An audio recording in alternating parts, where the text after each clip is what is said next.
It's 4:30 a.m. and we're heading to the Tsukiji fish market. At 4:30 you can't get in, but the guy that I know is connected with guys there that have restaurants, so we're gonna go there.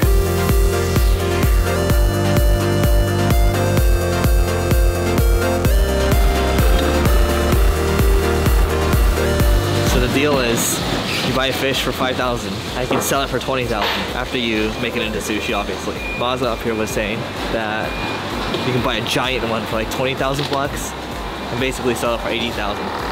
Seems like a good deal to me.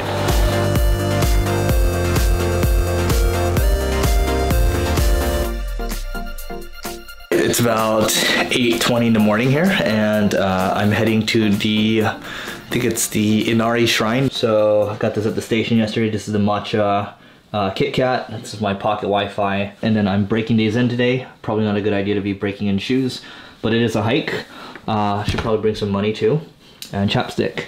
And then I'm gonna bring my backpack because I might wanna get up to the mountain and maybe write and read for a little bit. But yeah, it's a good day to be strategizing before the new year. Really like using December to prepare ahead for the new year. So we'll go over and see what the shrine looks like.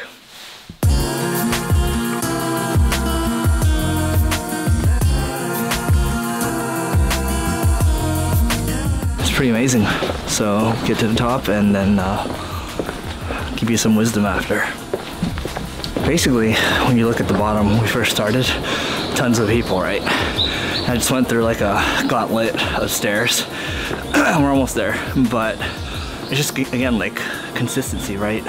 And hard work too. Like, it sounds really general, but you see Japanese people, like today, it's Saturday, going to school, right? I remember when I was younger, went to school Saturday for Chinese school, right? And just keep going. And even here, right now, it's like the people that make it to the top is the same thing as business. They end up sticking with it longer, which is the same thing with the other EO guy that I met. Stuck with his business for 24 years, other one about 20 years, right? So it's not like you have to be special or anything to succeed, you just gotta stick with it longer. It's like a relationship too. So yeah, we're almost there.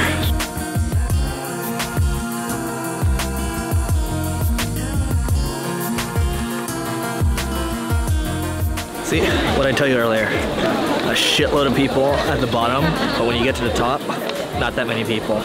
Same thing as when you join like an entrepreneur's group. When you're an entrepreneur, there's not many people that are like you because it's not a normal thing to do. And the interesting thing is, when I was watching a video on YouTube about professional athletes, when they go through pain, they push even harder. And I think it was a venture capitalist talking about it, and that's what it is. It's the same deal here. Like when you go through some pain, you push even harder, and you can translate that over into business or into even just hiking, right? So yeah, that's the lesson.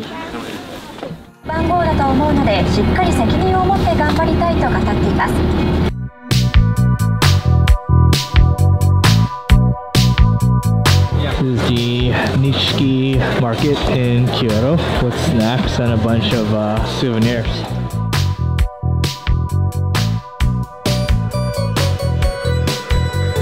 We're going to see some monkeys, and we're going to talk about end of year planning because that's what's going on right now. It's December 2017. It's early morning here. We'll talk about how you can win before the new year hits and how it's important to just disconnect before the new year.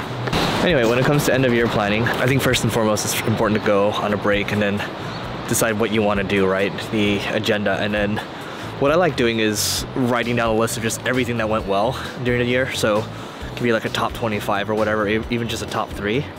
And then from there, you can write like a list of things that just didn't go that well, right? But I like going through the things that just went amazing, and I like using the word amazing because then it just filters out the good stuff, and then you have all the amazing stuff, right? And then you realize the year's actually been pretty good.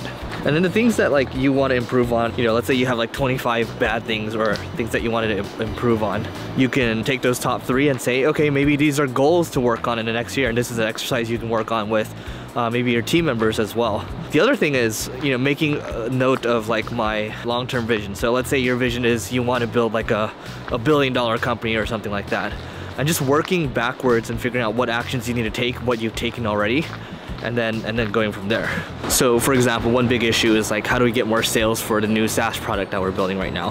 What needs to happen in 2018 to hit goals? You know, places to speak at, dinners to throw, who do you have? I'm thinking about doing more live events, things like that, right? So there's all this planning that needs to happen. That's important to look at too, because this is the time where I have free time to really work on the business instead of having to, you know, be out there putting fires out every day. And it's important to take this time out just to block it out. When I'm here, like I get so much perspective, right, on how people do things here. You can see my video on how I talk about efficiency with the Japanese. The big things, right? The things that are not important, not urgent, those are the things you need to tackle during this time in terms of end of year planning. And just relax too, because relaxing, coming to a place like this, again, you're gonna gain so much perspective. You know, my dad always talks about how other people are lucky. And I think it's good to talk about how you can get lucky. And it's really simple. Like I think about, you know, the mentors that I've had, the opportunities that I've had, things like that. It all takes a lot of luck, right? But in order to get lucky, you have to be put into those positions. You just have to work really hard. So I find, you know, when you work hard, many opportunities pop up and then you capitalize on them. That's how you get lucky, right? So hopefully that helps. And if you enjoyed videos like this, just hit subscribe. We'll see you in the next one.